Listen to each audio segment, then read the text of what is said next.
ഇടത്തൈ കൊണ്ട് ഭക്ഷണം കഴിക്കുന്നത്. അപ്പോൾ ഒരാൾ എന്നോട് ചോദിച്ചു, ഇടത്തൈ കൊണ്ട് ഭക്ഷണം കഴിക്കാൻ പാടുണ്ടോ? പറ്റും. എങ്ങനെയാണെങ്കിൽ ഇടത്തൈ ശുദ്ധമാണെങ്കിൽ. ഇടത്തൈ ശുദ്ധമാണെങ്കിൽ എങ്ങനെ വേണം? ഇടത്തൈ കൊണ്ട് ചെയ്യാൻ പാടില്ലാത്ത ചെയ്യരുത്.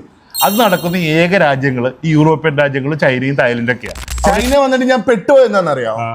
എന്താണ് നമ്മുടെ നാട്ടിൽ നമ്മൾ ടോയ്ലറ്റ് കയറിട്ട് ഇങ്ങനെ ഫ്ലഷ് അടിച്ചാൽ പോയത്, ഇവിടെ എന്ന് പറഞ്ഞിട്ടല്ല നമ്മുടെ ലോക്ക് കോഡ് അടിക്കണ പോലെയാണ്. ഇക്കൊക്കെ എന്താണ് ഇതിന്റെ അവസ്ഥ? അല്ല, അത് ചൈനയിൽ പോകുന്നതല്ല, യൂറോപ്യൻ രാജ്യങ്ങളിലൊക്കെ ധാരാളം കുട്ടികളും വിദ്യാർത്ഥികളും ടൂറിസ്റ്റുകളും പോകുന്നുണ്ട്.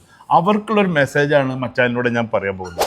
അവിടെ നിന്ന് ഇങ്ങോട്ട് പോരുമ്പോൾ IELTS, OET അങ്ങനെ തുടങ്ങി നിരവധി കോഴ്സുകൾ പഠിക്കുക, എന്നിട്ട് യാത്ര ചെയ്യാൻ പറയുന്ന ഒരൊറ്റ സാഹചര്യം മാത്രമേ നാട്ടിലുള്ളൂ. പക്ഷേ യഥാർത്ഥത്തിൽ ഞാനിവിടെ റിമോട്ട് കാണിക്കുന്നത്. നിങ്ങൾ ആദ്യം പഠിക്കേണ്ടത് IELTS OET അല്ല, ഈ റിമോട്ട് എന്താണെന്ന് പഠിക്കണം. എന്താണ് ഈ റിമോട്ടിൽ കാണുന്നത്? നമുക്കറിയാം, നമ്മുടെ നാട്ടിൽ മാത്രമാണ് ഈ വള്ളംകളി ഉള്ളൂ, പുറത്തൊന്നും വള്ളംകളി ഇല്ല. വെള്ളമില്ലാഞ്ഞിട്ടല്ല, അവിടെ ചില മര്യാദകളുണ്ട്. ഇടത്തൈ കൊണ്ടാണ് ഭക്ഷണം കഴിക്കുന്നത്. അപ്പോൾ ഒരാൾ എന്നോട് ചോദിച്ചു, ഇടത്തൈ കൊണ്ട് ഭക്ഷണം കഴിക്കാൻ പാടുണ്ടോ? പറ്റും. എങ്ങനെയാണെങ്കിൽ ഇടത്തൈ ശുദ്ധമാണെങ്കിൽ. ഇടത്തൈ ശുദ്ധമാണെങ്കിൽ എങ്ങനെ വേണം?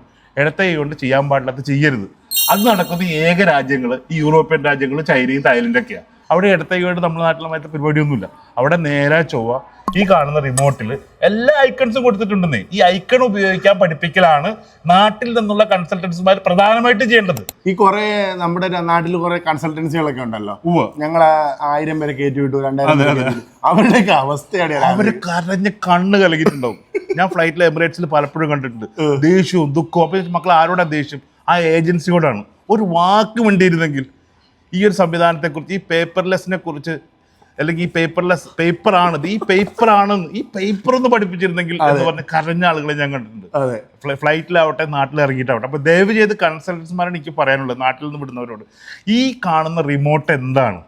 ഈ പേപ്പറിന്റെ ഉപയോഗം ശരിക്കും എന്താണ്? തുടച്ചു കളയാൻ മാത്രമുള്ളതാണ്. എന്തൊക്കെ തുടയ്ക്കാൻ പറ്റും? ഇതെങ്ങനെ തുടക്കണം പഠിപ്പിക്കും. ഇടത്തെ കൈ നല്ലതാണോ എന്നൊക്കെ നിങ്ങൾ അവിടുന്ന് പഠിപ്പിച്ച് വേണം ആളുകളെ പുറത്തേക്ക് വിടാൻ. ഇതൊരു അഭ്യർത്ഥനയാണ്, അല്ലേ മച്ചാന്?